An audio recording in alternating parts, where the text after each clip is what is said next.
Okay. ఇప్పుడు రఘురాజు గారు టీడీపీలోకి వెళ్ళబోతున్నారు అన్న ఒక ప్రచారం అయితే బయట బలంగా జరుగుతోంది.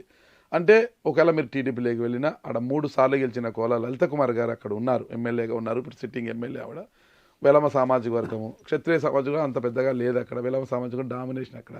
ఒకవేళ రఘురాజు గారు అక్కడికి వెళితే ఒకవేళ ఆయనకు న్యాయం జరుగుతుందా, సముచిత స్థానం కల్పిస్తారా అన్నది ప్రధానమైన ప్రశ్న. ప్రస్తుతానికి అయితే డిస్కషన్ లేదు. ఎందుకంటే నిత్యం నేను పదవి కోసం ఏ రోజు కూడా పాకులాడలేదు సార్. వాస్తవం ఎవరైనా ఇలాగే చెప్తారులే అనుకుంటారు, కానీ పదవి పోయినప్పుడు పెద్ద బాధపడలేదు. పదవి పోయినప్పుడు కూడా ఒక గంట ఇబ్బంది పడ్డాను. అరే నాతో ఉన్న కార్యకర్తల పరిస్థితి ఏంటి అని. ఎందుకంటే వాళ్ళందరూ కూడా కోర్టు కేసు వేసినప్పటి నుంచి అందరూ గడ్డాలు జుత్తులు పెట్టుకొని తిరుగుతున్న వాళ్ళు బోల్డ్ మంది ఉన్నారు. ఓకే, మీరు మీకోసం మాకోసం మీ కుమార్తె కోసం గడ్డం పెంచితే వాళ్ళు మీకోసం గడ్డాలు మాకోసం పెంచడం ఉన్నారు.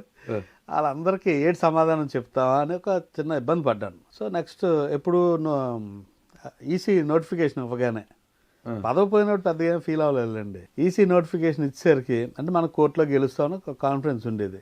ఈసీ ఎప్పుడైతే నోటిఫికేషన్ ఇచ్చిందో ఆ రాత్రి కొంచెం ఇబ్బంది పడి మార్నింగే నా వైఫ్తో మాట్లాడి ఇది పరిస్థితి ఏడ్ చేద్దాం, ఎలక్షన్కి వెళ్దాం నేను అనుకుంటున్నాను అన్నాను. సరే మీ ఇష్టం అన్న.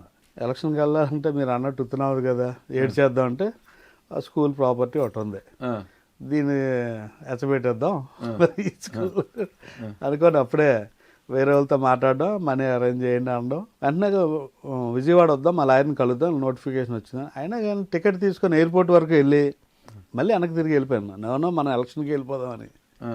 సో 6th కోర్టు ఉంది. సో 4th వచ్చాం. 6th ఆర్గ్యుమెంట్లో కూడా మనకు చాలా ఫేవరబుల్గా వచ్చింది, ఒక రిలీఫ్ వచ్చింది. లేకపోతే ఎలక్షన్కి వెళ్ళడానికి ప్రిపేర్ అయిపోయాం. ఏ ఎలక్షన్స్కి? ఎమ్మెల్సీ లోకల్ బాడీస్ గెలుస్తాం ఓడతామని కాదు, నాకు అన్యాయం జరిగింది.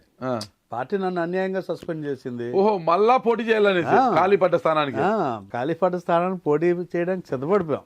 ఓకే, నేను సిద్ధంగానే ఉన్నాను. చాలా మంది అడిగే రేట్ ఏంటి పరిస్థితి అని నేను పోటీ చేస్తున్నాను అన్నాను. జిల్లాలో నాకు పోటీ చేసి స్వతంత్ర అభ్యర్థిగా పోటీ చేయాల్సి వస్తుంది. స్వతంత్రంగా పోటీ చేస్తాను.